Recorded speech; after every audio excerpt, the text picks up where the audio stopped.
V Šentjurju ob občinskem prazniku podelili letošnja najvišja občinska priznanja. Prireditev osnovnošolcev iz Lave je podprl tudi predsednik državnega zbora Milan Brglez. Abrahami iz žalske občine so se z županom srečali pri žalski fontani. Celjski nogometaši pod taktirko Dušana Kosiča še tretjič zapored remizirali. Spoštovane gledalke, cenjeni gledalci, lepo pozdravljeni, spremljate dogodke dneva na televiziji Celje. V Šentjurju svoj občinski praznik praznuje na dan smrti narodnega buditelja škofa Antona Martina Slomška, ki se je rodil na Ponikvi. Na sinočnji osrednji slovesnosti so zaslužnim organizacijam in posameznikom podelili dve pisni priznanji in Ipavčevo plaketo. Ob 50-letnici podjetja Tajfun jo je prejel njegov lastnik Iztok Špan. Kot je to ob tovrstnih priložnostih v navadi, nosilci županskih lent potegnejo črto pod leto med obema praznikoma. In kaj so bile najbolj pomembne stvari, ki so se v tem času zgodile na Šentjurskem? Preselitev glasbenega šolstva v Zgornji trg po kar nekaj desetletjih, potem seveda naložbe v športno infrastrukturo, konkretno mislim na športno igrišče Dramlje in pa sedaj tudi zaključujemo igrišče v Vrbnem. S tem bojo dejansko dobile vse krajevne skupnosti svoje športne površine, gre pa seveda tudi v primeru Dramlje tudi za ureditev krajevnega središča in potem seveda kar velika vlaganja v cestno infrastrukturo. Zdaj, kar se pa tiče samih težav v tem letu, so pa seveda zelo podobne, kot so bile tudi v preteklem, namreč povprečnine kot glavni vir financiranja lokalnih skupnosti še vedno niso na tistem nivoju, kot jih predvideva zakon. To je konkretno za našo občino okrog 100 evrov na glavo prebivalca in pa seveda neperspektivnost evropske finančne perspektive. Ampak kljub vsemu s tem moramo živeti, moramo se znajti, moramo delati, biti angažirani in mislim, da smo lahko kljub temu količinam navkljub v tej občini z preteklim letom zadovoljni. Priznanja so najprej prejeli najboljši učenci šentjurskih osnovnih ter glasbene in srednje šole. Prvo pisno priznanje je šlo v roke vinogradnikov. Edvard Kolar je eden najzaslužnejših, da se je v zadnjem obdobju kakovost vin na Šentjurskem zelo dvignila. Teoretično in praktično in največ znanja se pridobi v takmo društvo, če dobro dela. No in jaz sem takoj, ko sem prišel v Šentjur, že tam, mislim, da 77. leta, sem se potem kar malo članil v to društvo. En čas je bolj vegetiralo, no potem sem jaz prevzel vajeti in smo imeli tudi prostore v našem podjetju, tako da smo s polno paro začeli delati na strokovnem področju in so se rezultati pokazali. Iz leta v leto so bili boljši. Zdajšnji predsednik, gospod Malovrh, je včasih hudomušno pove, da je včasih bilo v Šentjurju vino samo še za nasolato, ne. Zdaj pa je vse za zlate medalje, ne. Tako da zdaj smo nad povprečjem v Sloveniji, tako da se lahko merimo z temi iz Ljutomera, Ormoža, Radgone, Maribora, smo praktično enaki po ocenjevanju in tudi po kvaliteti teh naših vin, ki jih pridelamo na Šentjurskem. Za prizadevanje na področju mladinske folklore je v zadnjih letih mladinska folklorna skupina Lintvar prejela že kar nekaj priznanj. Lani smo se udeležili državne folklorne revije v Žalcu, naši godci pa že prej tudi dvakrat. Najvišje letošnje priznanje je tretjič v zadnjem desetletju prejel Iztok Špan. Prvič ga je pred 10 leti prejel kot direktor podjetja, drugič kot predsednik šentjurskih košarkarjev po osvojitvi naslova državnih prvakov pred 2 letoma, sedaj pa o 50-letnici uspešnega mednarodnega podjetja, ki ni pozabilo na domače okolje. Mislim, da je to dejansko mogoče nek rezultat tega, da je Tajfun na planini, ki je nekako kot nek osamelc sred nekega vrveža, tako da je ta odgovornost se rodila tam. To je že dal moj oče, ta DNK Tajfunu, da je družbeno odgovorno podjetje in pač kaj mi preostane drugega, da nadaljujem to zgodbo. Dodajmo, da so kulturni program z odličnim nastopom zaznamovali člani Big Banda Šentjur s solistom Primožem Pečarjem. Ob svetovnem dnevu miru so v središču Celja učenci osnovne šole Lava znova pripravili prireditev Pozdrav ptic miru. Ta je letos potekala že 12. leto zapovrstjo. Letos so se jim v mestu pridružili tudi učenci nekaterih drugih celjskih šol.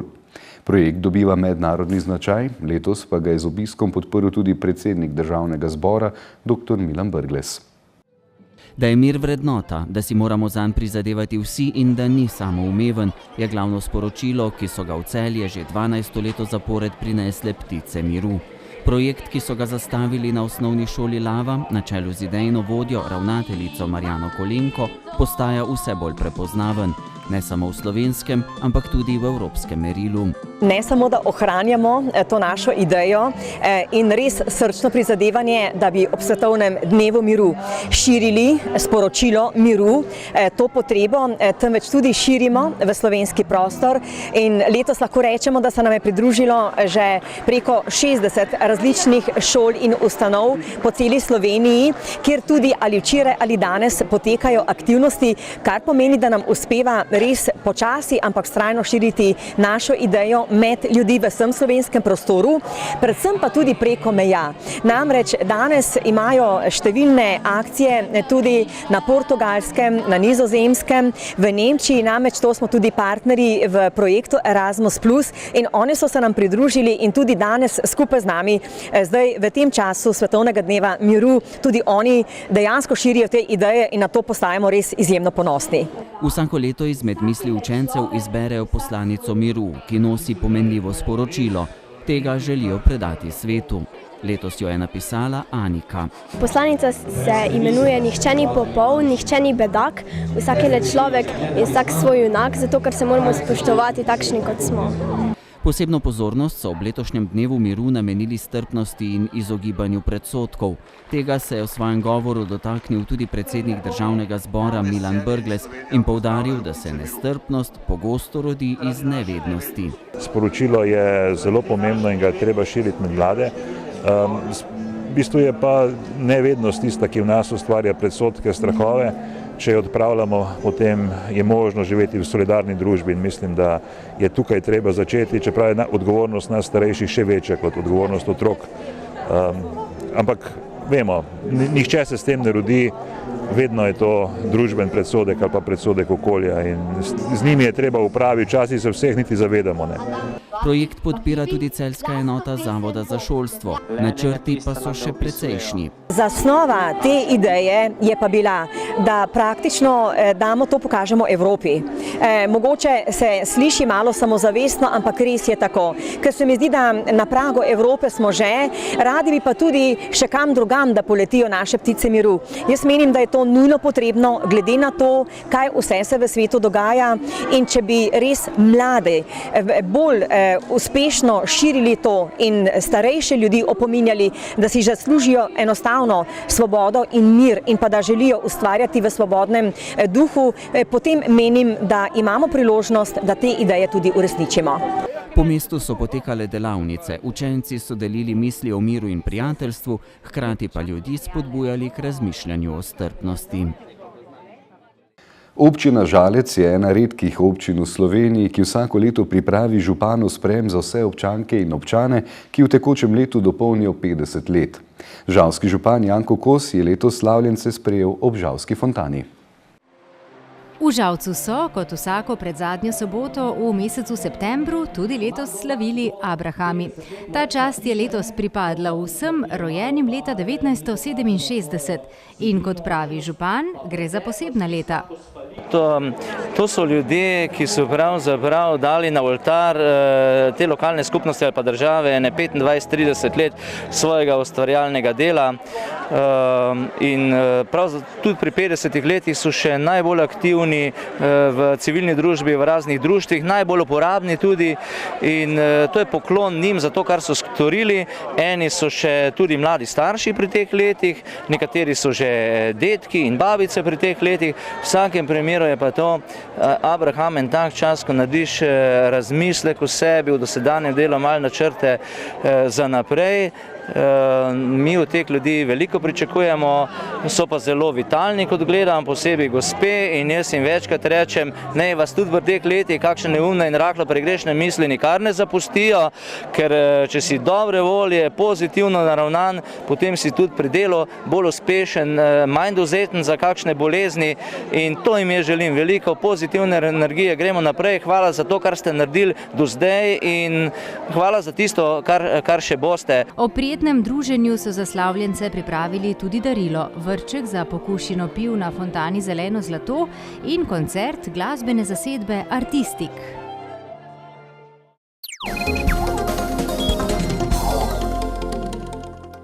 Nogometaši Rudarja so v 10. krogu nogometnega državnega prvenstva na gostovanju v Domžalah zmagali z 1-0 in se zavihteli na 4. mesto na prvenstveni lestvici. Celjani so pod taktirko novega trenerja Dušana Kosiča še tretjič zapored remizirali. V areni z Dežele so se z Olimpijo razšli z 0-0. Na tribunah, ki skupaj sprejmejo več kot 12.000 gledalcev, se je kljub zvenečemu tekmecu nabralo le nekaj 100 obiskovalcev, od tega jih je precej podpiralo Ljubljančane. V prvem polčasu so bili nevarnejši gostje, ki so skrbeli, da domačemu vratarju ni bilo dolgčas. V 40 minuti je žogo z golove črte izbil Elvedin Džinić, takoj zatem pa jo je gostujoči igralec Mić Apav poslal v prečko. Po glavnem odmoru so imeli fantje iz prestolnice še naprej pobudo, a niso bili učinkoviti. Celjani bi lahko do polnega izkupička prišli prav na koncu, saj je v 90. minuti Amadej Brecl z roba kazenskega prostora zadel prečko. Ako je rezultat 0-0 i sugerirao bi nekakvu dosadnu i nezanimljivu igru, mislim da smo imali dosta toga za vidjeti. Rezultat 0-0 običajno nakazuje dolgočasno in nezanimivo igro, vendar mislim, da je bilo drugače. Poskušali smo se prebijati čez domači blok. Imeli smo tudi situacije, iz katerih bi morali zadeti in kar bi nas približalo zmagi. Na koncu smo trepetali, saj smo skoraj prejeli gol. Kljub vsemu mislim, da smo mi tisti, ki smo izgubili 2 točki, a na koncu moramo biti zadovoljni tudi z eno, saj bi lahko ostali tudi brez nje. Budući da sam rekao da najčešćega ni to ne dobiješ nakon ovakve utakmice. Strinjal bi se s kolegom, da smo gledali zanimivo tekmo. Na koncu bi šla lahko v eno ali v drugo stran. Zame je pomembno, da smo igrali dinamično, da so se fantje borili, pokazali so karakter. Z neugodnim nasprotnikom Olimpija je imela, v prvem polčasu smo imeli mi tudi nekaj sreče. Bi rekel, precej nizko smo stali v obrambi in to nas je, smo bili skozi pod pritiskom, tako da v drugem polčasu so se tudi nam pokazale neke priložnosti, ki bi jih lahko izkoristili, ampak na koncu mislim, da so gledalci gledali zanimivo tekmo in zame je to kot trenerja tudi pomemben podatek, kljub temu, da ni bilo golov, da te fantje vidijo, da lahko igrajo to tekmo na visokem nivoju in generalno sem s tekmo zadovoljen, s točko seveda ne, zdaj nekako jih bomo mogli nabirati, če bomo hoteli nekako se po lestvici gor povzpeti in na tem bomo na treningih delali. Na vrhu lestvice sta Maribor in Olimpija 24 točkami. Rudar si deli 3. mesto z Gorico in je pri 16 točkah. Celjani so 7, doslej pa so zbrali 11 točk. V 11. kolu bodo rumeno-modri v petek gostili Domžale. Tekma bo na stadionu z Dežele ob 18:45. Velenjski Rudar bo v soboto gostoval pri Ankaranu v Dravogradu.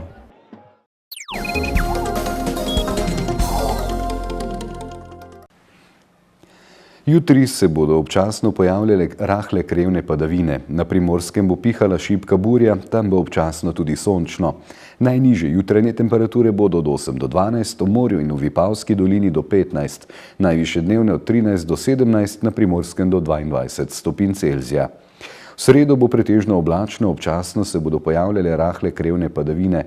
Več sončnega vremena bo predvidoma na Primorskem, kjer bo pihala šibka burja. Četrtek bo na Primorskem pretežno jasno, drugod zmerno do pretežno oblačno, a večinoma suho.